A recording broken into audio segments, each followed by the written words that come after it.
Lo primero que veremos en este video son las características del chipset. En primer lugar, tenemos que este está formado habitualmente por dos chips, conocidos como NOT Bright y SOT Bright. Enseguida dice que tiene una misión específica, pero que funciona en conjunto con una tercera aptitud. Luego, es uno de los pocos elementos que tiene conexión directa con el procesador. También dice que gestiona la mayor parte de la información que entra y sale por el bus.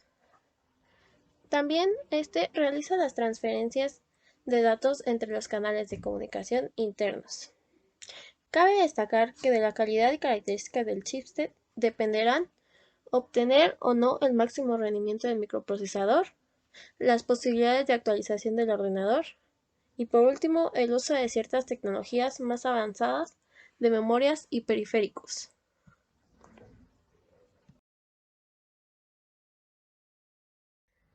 Seguido de ello tenemos lo que son las funciones. En primer lugar tenemos que se encarga de controlar determinadas funciones del ordenador.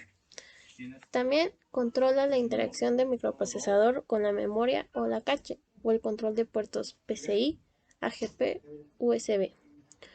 La función de este chip es en dos partes, las cuales se denominan como norte y sur. Por el lado norte tenemos que se encarga de controlar los dispositivos de almacenamiento y demás periféricos que tienen dentro del CPU, una velocidad de transferencia de datos menor. Para el lado sur tenemos que se encarga de los dispositivos como la comunicación con las tarjetas de expansión y demás chips que requieren una mayor velocidad de transferencia de datos. Y por último, tenemos que el chipset también controla el funcionamiento de las tarjetas integradas que posee. La tarjeta madre. La tarjeta madre cabe destacar que es la tarjeta de video, sonido y red.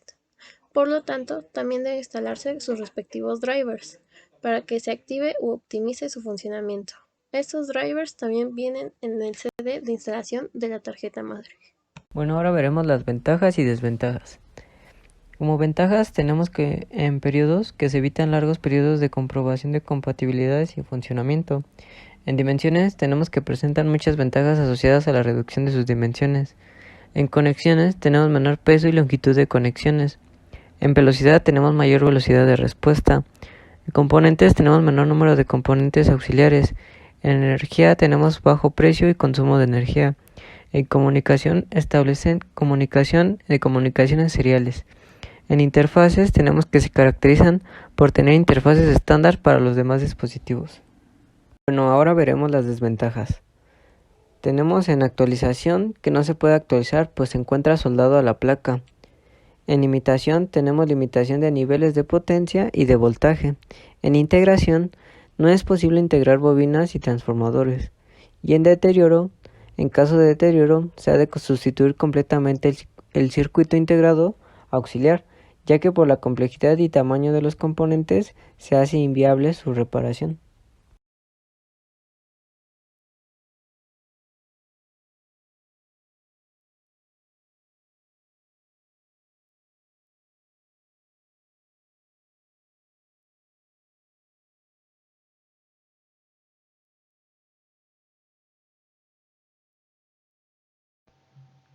Ahora vamos a hablar sobre la ubicación del chipset.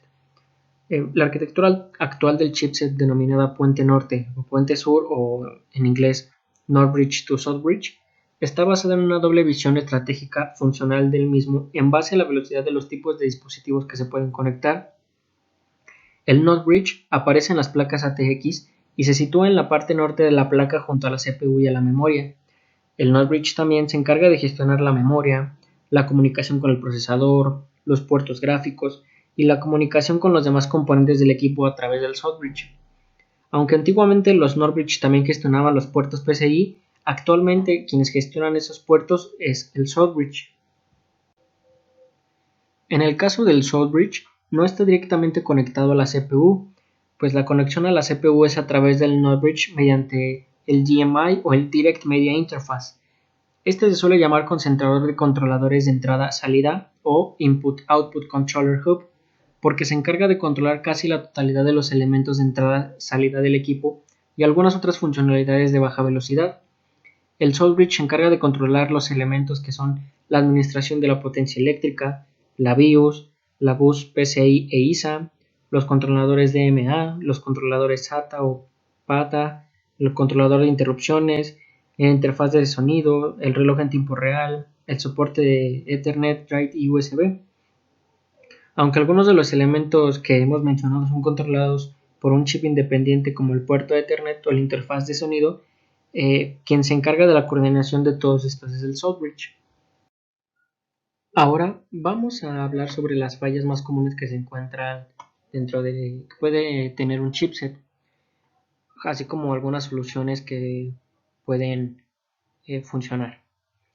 El primer problema común es cuando la computadora no enciende, que como solución podemos ver que tendríamos que verificar el funcionamiento de la fuente, el cable de poder, la luz de la lectora y de la disquetera.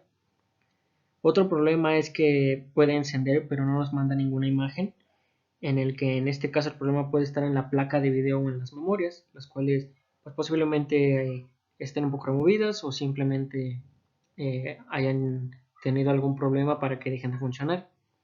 Otro problema es que la PC se reinicia cada rato o simplemente se apaga, que tendríamos que verificar el funcionamiento del cooler del microprocesador, utilizar un antivirus para verificar que no haya algún virus que haga que se esté apagando de manera periódica y revisar que no haya ningún conflicto de hardware o de software. Otro problema es que algunos juegos no funcionan con la placa de video integrada, pero para esto es necesario agregar una placa de video con mejor performance. Las placas integradas tipo SIS no están preparadas para soportar juegos en 3D. Esto pues tiene que ver también de acuerdo con la placa de video que nosotros utilicemos. Hay ciertos juegos que requieren ciertas características en los cuales si queremos correr un juego que nos pide una tarjeta de video bastante actualizada o muy actual, pues es imposible que con una tarjeta de video antigua la podamos correr. Y otro problema que se encuentra en el chipset es cuando la PC no tiene sonido y la placa es PCI Audio Device. Para esto la solución que hemos encontrado es que el sonido es integrado y en el que seguramente tenemos que instalar el driver del CMedia, que es el CMI 8330.